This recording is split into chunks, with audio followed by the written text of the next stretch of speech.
Hi, my name is Corey D'Augustine, and I'd like to be the first to welcome you to this course where we'll be studying the materials and techniques of New York School painting together. Just a quick word about myself. I am an art historian, I'm a conservator, and an artist as well, so I'll be bringing these different perspectives in as much as possible to the course. So let's begin by talking about who or what exactly the New York School was. And as a matter of fact, this is not really a school at all with a campus in the traditional sense. Instead, we're talking about a very interdisciplinary movement, painters and sculptors, but we're also talking about poets, writers, dancers, musicians, composers, etc. So we're talking about a very interesting moment in not only art history, but New York history. Begins somewhere in the 1930s and stretches somewhere into the 60s or maybe even the 70s.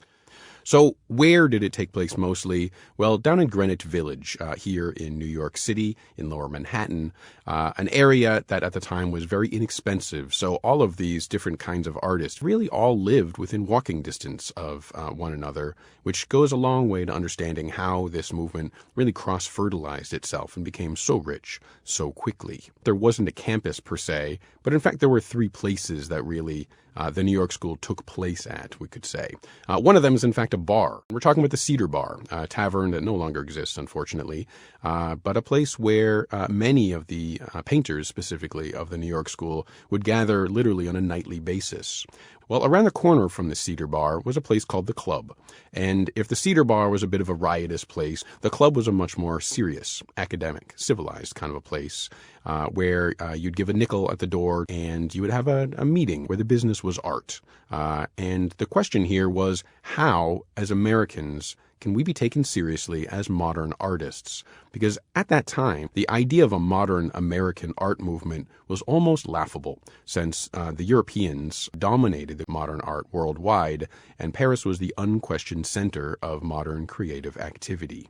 I'd be remiss here if we didn't talk about the role of the third part of the campus, so to speak, and that's the Museum of Modern Art. Part of the reason why these artists were able to grow up so quickly is because they had one of the greatest collections of modern art in the world to look at as often as they wanted to. So as we're looking at this image, we have actually a pretty high percentage of the New York School painters here in one room, and this is the Club. Willem de Kooning, perhaps the leader of this movement. I say perhaps because there wasn't one leader, but I think if we took a vote, most of these characters would nod in de Kooning's direction. To add Reinhardt, an oppositional figure, later would become known as the father of minimalism. And this figure here is Alfred Barr, who's not an artist at all. He's an academic, and he was the founding director of the Museum of Modern Art. MoMA is founded in 1929.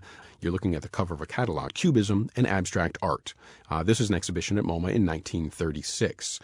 This really is the background through which we'll be exploring the New York School, and these are the influences, most of the influences that the New York School was working their own way through.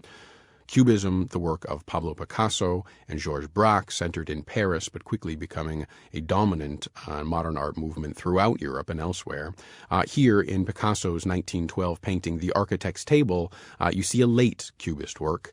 The division of the pictorial surface here, a very shallow space in which this composition is densely enmeshed. These are some very important references for Willem de Kooning, but not only de Kooning, since Jackson Pollock was also deeply interested in Cubism, and for Pollock even more so in Surrealism. Surrealism, a movement also European, which is deeply indebted to the thinking of Sigmund Freud and Carl Jung, an interest in the dream state versus the waking state, perhaps other realities out there, not just the one that we inhabit with our eyes open. Well, here, a painting by Yves Tanguy. This is one of my favorite titles in the history of modern painting. Mama, Papa is Wounded, of 1927.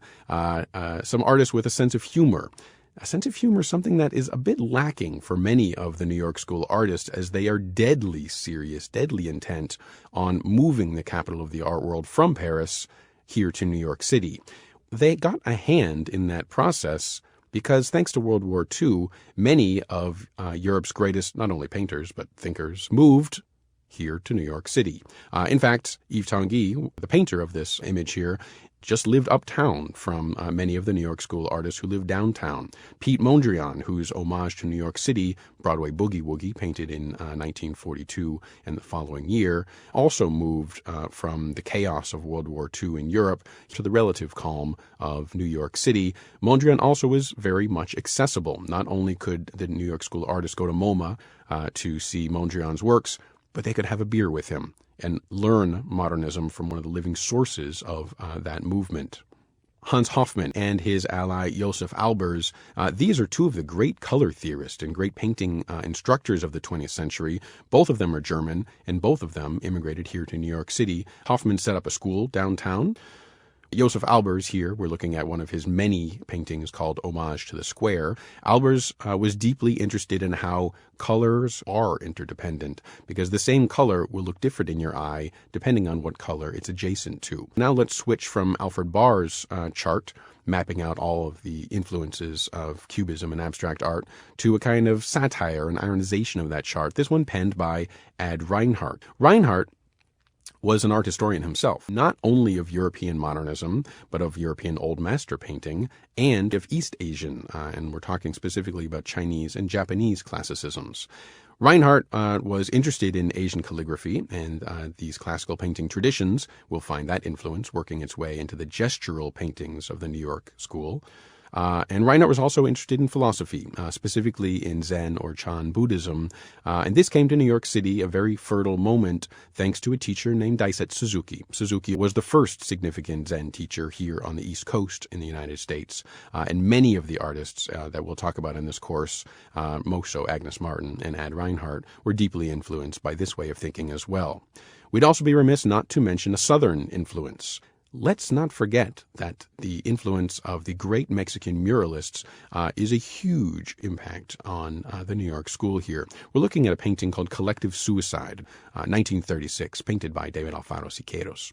Siqueiros here did most of his work in Mexico, but in 1936 sets up his own school, the Siqueiros Experimental Workshop. His prized pupil, Jackson Pollock. What did they do in this experimental workshop? Well, anything new with materials and techniques. Getting rid of the old, getting rid of the European, no more fine oil paints and fine brushes, etc., no more delicacy. Instead, working class materials, industrial materials, enamel paints, spray paint, using stencils, throwing paint, flinging paint. If this begins to sound a little bit like Jackson Pollock, you might be onto something. Let's take a look at another one of the iconic photos of the New York School, this one called The Irascibles. Well, we're talking, after all, about an avant-garde, a self-defined movement where the practitioners, the artists here that we're speaking about, consider themselves outside of society. In other words, society doesn't understand them, and that's a good thing. This is their critical distance. This is the way they define their strength, and it's an oppositional one. Now, the irascibles, and let's just talk about that word for a second. Irascible means angry or pissed off, something like that. What were they irascible about? An exhibition at the Metropolitan Museum that championed new American painting. Well, as you might imagine, none of these artists were in that show, hence their irascibility. Who are these artists? Well, let's introduce a couple new faces here. There's Barnett Newman. Here's Mark Rothko. And front and center, of course, here's Jackson Pollock, posing, cigarette dangling. This, Jackson Pollock's one number 31 of 1950, is really progressive new American painting. This is the kind of thing that they thought should have been recognized by the Metropolitan Museum. One of the stories of this course is that this was a struggle. It was a struggle from the get-go, and it was a very, very difficult moment for these artists to build themselves an avant-garde in New York City that really was not ready for one. This goes a long way into understanding how aggressive these artists had to be, how headstrong, in other words. And this is also the story of how New York did become the center of the art world.